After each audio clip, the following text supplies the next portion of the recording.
அனைவருக்கும் என் இனிய காலை வணக்கம். மதுரையைச் சேர்ந்த ஒரு நண்பரிடம் நான் பேசிக்கொண்டிருக்கும் பொழுது, உங்கள் ஊரை பற்றி சொல்லுங்க அப்படின்னு கேட்டேன். அதுக்கு அவர் சொன்னார், சுதந்திர போராட்ட காலத்தில் காந்தியடிகள் எங்கள் ஊருக்கு வந்திருந்தார். மிகப்பெரிய மீட்டிங் அரேஞ்ச் பண்ணியிருந்தாங்க. எத்தனையோ பேர் ஒரு லட்சக்கணக்கான பேர் கூடியிருந்தாங்க. காந்தி பார்த்தாரு. அவருடைய பேச்சை கேட்க இவ்வளோ பேர் ஆர்வமாக இருக்கிறாங்கன்னு பார்த்தபோது, அனைவரும் வேட்டி அணிந்திருந்தார்கள். மேல் சட்டையே இல்லை யாருக்கிட்டையுமே. ஒரு 90% ஆட்கள் சட்டை போடாமல் இருந்தாங்க. அதை பார்த்த காந்தி, இவ்வளவு பேர் ஏழ்மையில் சட்டை இல்லாமல் இருக்கிறார்களா இந்த ஊரிலே? இந்தியா இவ்வளவு வளர்ச்சி இல்லாமல் இருக்கிறதா என்று மிகுந்த வருத்தமும் வெக்ஸும் ஆகி அந்த இடத்துலையே அவர் சட்டையை கழட்டி, அன்றிலிருந்து சட்டை இல்லாமல் அவர் வாழ்நாள் பூராம் இருந்தார் அப்படிங்கிறதுக்கு இதுதான், இந்த இன்சிடென்ட்ஸ் தான் காரணம் அப்படின்னு சொல்லி, அப்பேற்பட்ட ஊர் எங்கள் ஊர் அப்படின்னார். எனக்கு அப்போவே இது ஆச்சரியமாகப்பட்டது. மதுரையின் சிறப்பை பற்றி கேட்டால் எத்தனையோ சொல்லலாம். பாண்டியர்கள் ஆண்ட ஊர், சங்க காலத்தில் என்னோட தொன்மையான நகரங்களில் இதுவும் ஒன்று. ஒரு 2000-3000 வருஷத்தை சேர்ந்தது. 14 கோபுரங்கள் கொண்ட மிகப்பெரிய மீனாட்சி அம்மன் கோவில், பொற்றாமரை குளம், சித்திரை ஆவணி மூல வீதின்னு சொல்லி ஒவ்வொரு மாதத்துக்கும், தமிழ் மாதத்துக்கு இருக்கக்கூடிய வீதிகள் உள்ளது. மதுராபுரிக்கு இணையாக சொல்லலாம். இப்படி எத்தனையோ சிவபெருமானே இறங்கிய ஊர் என்று கூறக்கூடிய அளவுக்கு புராணங்களிலும் இதிகாசங்களிலும் இருக்கக்கூடிய ஊர். அவ்வளோ பெருமை வாய்ந்த ஊரை இவர் இப்படி வித்தியாசமாக சொல்கிறாரே, எங்கள் ஊருக்கு தான் காந்தி வெக்ஸாகி சட்டையை கழட்டினார் அப்படின்னார். இது எனக்கு மிகவும் வித்தியாசமாகப்பட்டது. ஒவ்வொருத்தரும் அவங்க ஊரை பற்றி கேளுங்க அப்படின்னா, ஒன்றுமே இல்லாத ஊரில் கூட எங்கள் ஊரில் பாலாறு ஓடுது, தேனாறு ஓடுதுன்னெலாம் சொல்லுவான். ஆனால் இவர் இவ்வளோ வித்தியாசமாக சொன்னார். இது எனக்கு மிகவும் வித்தியாசமாகவும் பட்டது. இன்றைய தலைப்பும் அதுதான். என்னென்னா, இன்டிஃபரன்ஸ். என்ன இந்த இன்டிஃபரன்ஸ் அப்படின்னோம்னா, a lack of interest or feeling towards one thing.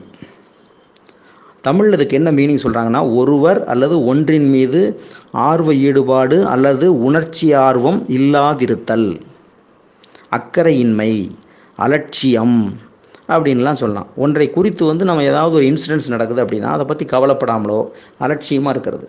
ஒரு துக்க வீட்டுக்கு போனால் அழுகை இல்லாமல் இருத்தல், ஒரு சந்தோஷமான கல்யாண வீட்டில் போனால் மிகுந்த சந்தோஷம் இல்லாமல் பிளண்டாக இருக்கிறது.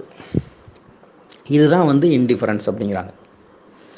நம்ம ஹோமியோபதியில் இதுக்கு நிறையா மீனிங்கள் இருந்தாலும் பெருசாக அவங்க சொல்லக்கூடியது என்ன அப்படின்னு விட்டோம்னா, a lack of concerned. Generally, a person should have enough affections with his family members.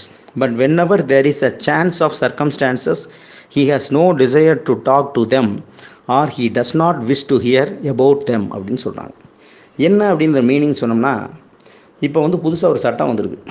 பெண்களுக்கு சொத்தில் பங்கு உண்டு அப்படின்னு ஒரு 10-15 வருஷமாக வந்ததுக்கப்புறம், கல்யாணம் பண்ணி கொடுத்ததுக்கு பிற்பாடு கூட கணவனின் வற்புறுத்தல்னாலோ அல்லது அவங்களாகவே அப்பா கிட்ட போய் சொத்து கேட்குறது. அம்மாட்ட எனக்கு ஒரு வீடு கொடு, எனக்கு இந்த இதில் பங்கு உண்டு இடத்துல அப்படின்னு கேட்டோடனே இப்போ அது கேஸ் ஆயிடுது, சண்டையாயிருது. அதுக்கப்புறம் அந்த அம்மா பேசுகிறதே இல்லை அவங்கக்கிட்ட. இதுதான் இன்டிஃபரன்ஸ் டுவர்ட்ஸ் லவ்டு ஒன். ஒரு சுச்சுவேஷனுக்கு அப்புறம் அவங்களுக்கு வேண்டான்னு வெறுப்பாயிடும். இது நம்ம ஹோமியோபதி மெட்ரியா மெடிக்காவில் இதை இப்படியும் பயன்படுத்தலாம்.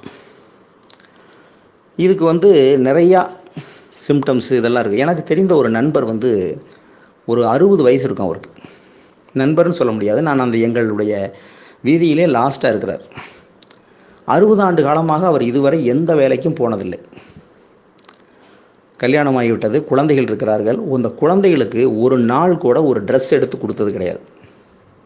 அந்த குழந்தைகளாகவே வளர்ந்தார்கள், அவர்களாகவே வேலைக்கு போனார்கள், இப்போதும் அவர்களாகவே இருக்கிறார்கள். இவர் அவர் வீட்டுக்கு போக வர இருப்பார், அவ்வளோதான். எந்த வேலையும் செஞ்சதில்லை.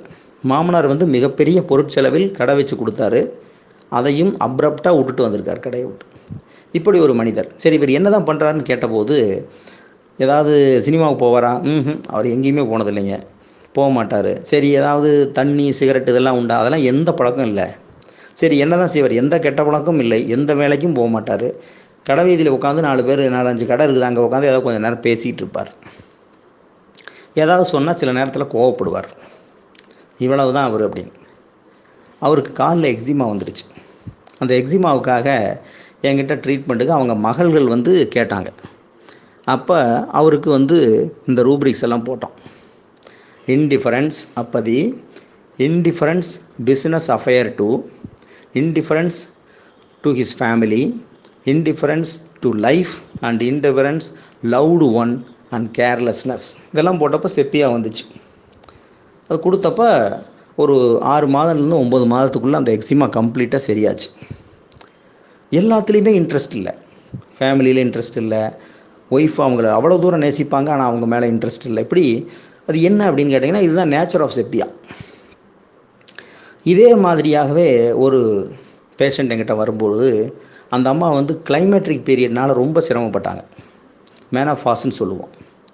மேனோபாஸ் என்றால் மென் ஓ பாஸ், மேனே நீ போய்விடு, அதாவது ஆணே நீ போய்விடு என்பது போல் இருக்கும் அந்த மேனோபாஸ்.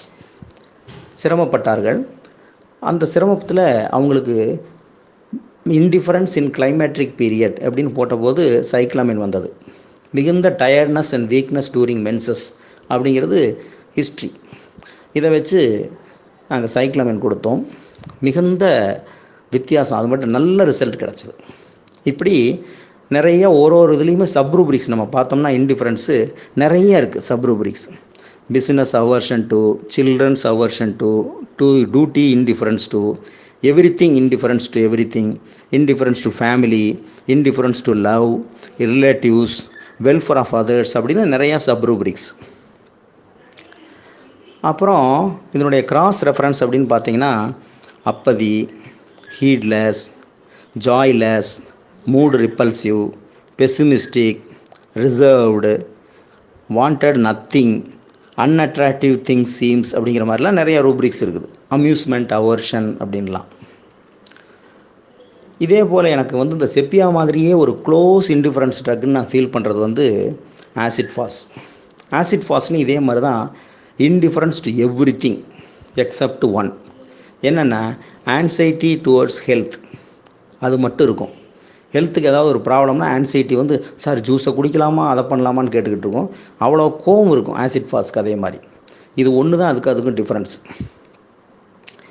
இன்னொரு கட்டத்துலேயும் அதே மாதிரி ஒரு க்ளோஸ் ரிலேஷன்ஷிப்பான ஒரு ட்ரக் அப்படின்னா நான் நினைக்கிறது வந்து ஹெலிபோரஸை.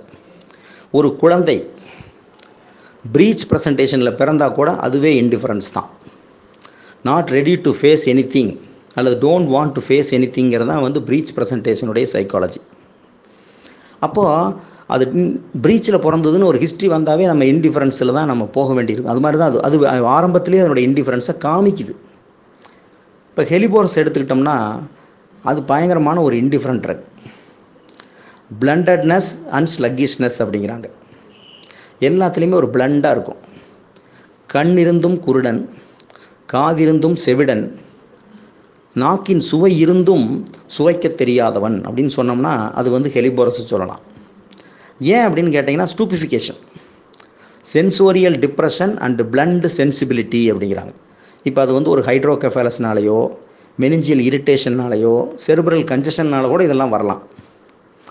எப்படின்னு கேட்டிங்கன்னா எப்போவோ எங்கேயோ இருக்கக்கூடிய வண்டு தான் தாமரை மலர், குளத்தில் இருக்கிற தாமரை மலரை தேடி வந்து அந்த தேனை உண்டு செல்கிறது. அங்கேயே இருக்கக்கூடிய தவளைக்கு இது தெரிவதில்லை. கரிச்சோரின் சுவை அறியுமா கரிச்சட்டி, சமையல் பண்ணக்கூடிய பாத்திரத்துக்கு தெரியாது அது எவ்வளவு சுவைங்கிறது. ஆனால் அது நம்ம நாக்குக்கு தான் தெரியுது. இது ரெண்டும் திருமூலர் திருமந்திரத்தில் பாடல்களாக வருது. அந்த அளவுக்கு வந்து கூடவே இருக்கிறவங்களுக்கு அவங்க அருமை தெரியாது. அந்த மாதிரி இந்த அம்யூஸ்மெண்ட்டு, இந்த என்டர்டெயின்மெண்ட்டு, இது சுற்றி இருக்கக்கூடிய உலகம் வந்து மிகவும் பியூட்டிஃபுல் அப்படிங்கிறதெல்லாம் செப்பியாவுக்கோ ஹெலிபோரஸ்க்கோ தெரியாது. எங்கே போனாலும் ஒரே மாதிரி இருப்பாங்க. இது வந்து அதனுடைய நேச்சர். இதில் பார்த்திங்கன்னா அந்த அம்யூஸ்மெண்ட் அப்படிங்கிற நிறைய பேர் டிவி பார்க்குறது, இது சினிமாவுக்கு போகிறது, டூர் போகிறது, இது எதுவுமே பிடிக்காது. ஏன்னு கேட்டிங்கன்னா எனக்கு அதில் எல்லாம் எந்த ப்ளஷரும் கொடுக்கல, எனக்கு அது சந்தோஷமாக இல்லைம்பாங்க. அதே சென்சிட்டிவிட்டினால டிவி பார்க்க பிடிக்காதவங்க இருப்பாங்க. நாய்ஸ், சென்சிட்டிவ் டு நாய்ஸ் பார்த்திங்கன்னா நக்ஸ்வாமிக்கா மாதிரி அது வந்து அது வேறு. இது வந்து அதில் எல்லாம் அவங்களுக்கு எந்த ப்ளஷரும் அது கொடுக்கறதில்ல. அப்படி ஒரு ரூபிக் பார்த்திங்கன்னா அம்யூஸ்மெண்ட் நத்திங் கிவ்ஸ் ஹிம் அப்படின்னு சொல்லி போட்டோம்னா sepia is the only drug. So இப்படி வந்து நமக்கு ஒரு விஷயங்களும் வந்து ரூப்ரிக்ஸ் நம்ம உள்ளே போய் பார்த்தோம்னா ஒரு சப் ரூப்ரிக்ஸுக்கும் ஒரு ரீசன் இருக்குது எதனால அதெல்லாம் இன்டிஃப்ரெண்ட்டாக இருக்குது அப்படின்ட்டு. இப்போ சப்போஸ் நீங்கள் அலுமினா எடுத்திங்கன்னா out of confusion, helleborus out of stupefaction, apis due to congestion of the brain or oedema of the brain, china out of vexation, platina out of haughtiness, natrum mur out of introvertness, acid phos out of prostration and anger. இப்படி ஒரு ட்ரக்குக்கும் ஒரு background இருக்குது. ஒரு ட்ரக்கும் அதனால் இன்டிஃபரெண்ட்டாக இருக்குது. So இதையெல்லாம் நான் எதனால் இருக்காங்கன்னு கண்டுபிடிச்சி கொடுக்கும்போது நமக்கு நல்ல ரிசல்ட் கிடைக்குது. ஸோ இதையெல்லாம் நீங்கள் பயன்படுத்தி வெற்றியடைய வாழ்த்துகிறேன். நன்றி கூறி விடைபெறுகிறேன். நன்றி, வணக்கம். மீண்டும் சந்திப்போம்.